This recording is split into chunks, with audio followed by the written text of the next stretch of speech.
مرحبا كيكاتي، شلونكم؟ شخباركم؟ مشتاقة لكم كلش هواية. فيديو اليوم روتين العشاء، كان عندنا خواتي فحبيت اشارككم روتين عشانه. شوفوا هنا بدينا نسوي فلافل، يعني احنا نريد نسوي لفات فلافل للعشاء. فهنا اختي ومرت اخوي كانوا يقلن. هنا اختي جاي تقلي الفلافل ومرت اخوي جاي تقلي البوتيتو والباذنجان. شوفوا هنا اختي بدت تسوي هاي الفلافل بالقالب، وهنا كانت تقلي وجبة، وهنا مرت اخوي ما كانت تقلي بوتيتة، واني واقفة اصور وياهن. اي، وان شاء الله يعجبكم الفيديو. لا تنسون اللايك والاشتراك بالقناة وتفعيل الجرس، وشاركوا الفيديو ويا اصدقائكم حتى تكبر عائلتنا. طبعا حبايب ما جاي يصير لي واهس لان المشاهدات كلش قليلة واللايكات قليلة، مو مثل قبل. يعني ليش هيج؟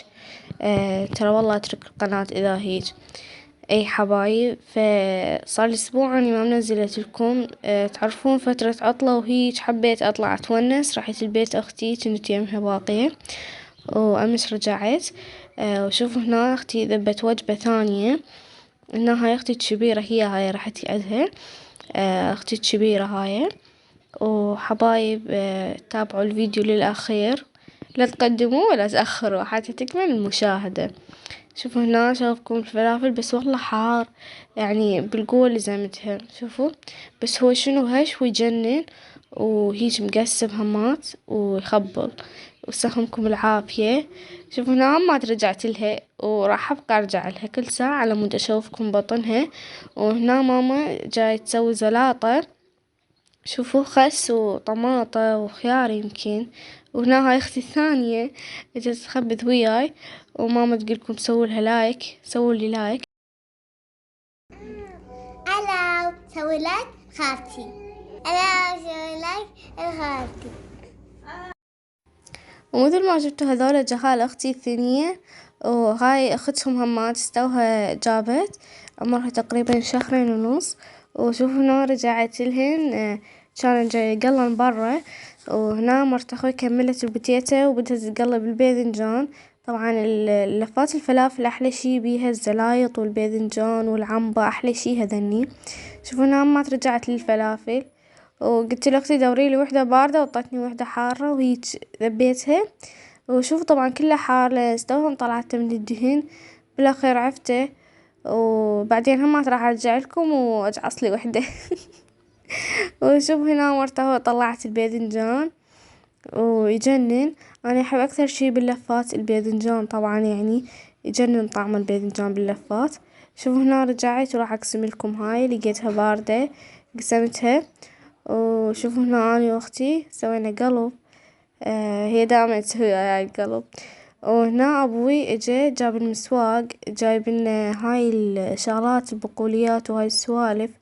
هنا جايب كرتونة مال ملح لان كان ما عندنا ملح مخلص، كنا ناخذ من محل اخوي كل يومية تشيز ويخلص فما يفيدنا. هو دائما يجيب لنا كوارتين. هنا هاي الملح اسمه ملح رزان، احنا مجربيه كلش زين وناعم مو خشن. طبعا الخشن هذاك يصير بيه شلون الحصو مدري شلون، يعني حتى يقرط. وشوفوا حبايبي ان هذا تشيز تايد، احنا ابوي دائما يجيب لنا من هذا التايد. وهنا هاي شعرية همات. وطبعا انا ما اقدر اصور اذا اصور بيها واذا اطلع بيها المسواق فاعذروني. هنا جايب لهم بصرة دائما نستخدمها للمروقات للتشريب. وهنا هذا شاي جايب، وجاب لنا همات شو اسمه هذا، معكرونية هيج شكل وهيج شكل. طبعا انا اموت على المعكرونية وخاصة السباكيتي احبها اكثر شي. وهنا جايب هذا الصابون، احنا دائما نجيب صابون هيج هواي لان يخلص بسرعة. اي، وهنا هذا تمن جايب لنا ابوي، احنا دائما ابوي يجيب لنا قواني، بس جايب لنا من هذا هسه على مود نجربه. شوف هذا زين نجيب لنا قونية من عنده. هنا هاي عنبة جايب لنا، طبعا شي اكيد للفلافل. الفلافل ما يحلى الا ويا العنبة. وهنا هذا كركم معروف بهارات ما ادري.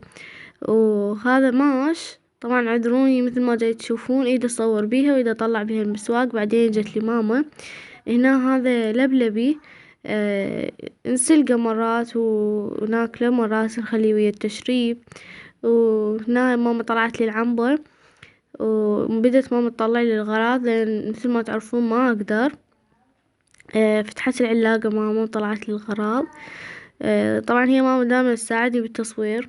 هنا هاي فاصوليا ماما طلعتها مثل ما جاي تشوفون. طبعا أبوي دائما يجيب مسواق هيج هواي لأن يبقى عندنا هواي. هنا أبوي جايب هاي طرشانة أول مرة يريد ماما تسويها، وهذا ماجي.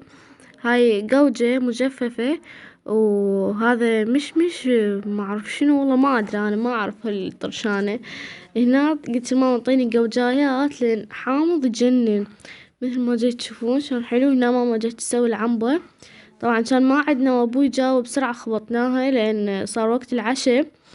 وهنا مثل ما جيت تشوفون هذا خس هم سوينا من عند الزلاطة، وهذا البقر، وهاي عشانه بالنهاية. ان شاء الله يعجبكم الفيديو ويسهمكم العافية. لا تنسون اللايك والاشتراك بالقناة وتفعيل الجرس، وشاركوا الفيديو ويا أصدقائكم حتى تكبر عائلتنا. دمتم في رعاية الله وحفظه، مع ألف سلامة. باي باي، أحبكم.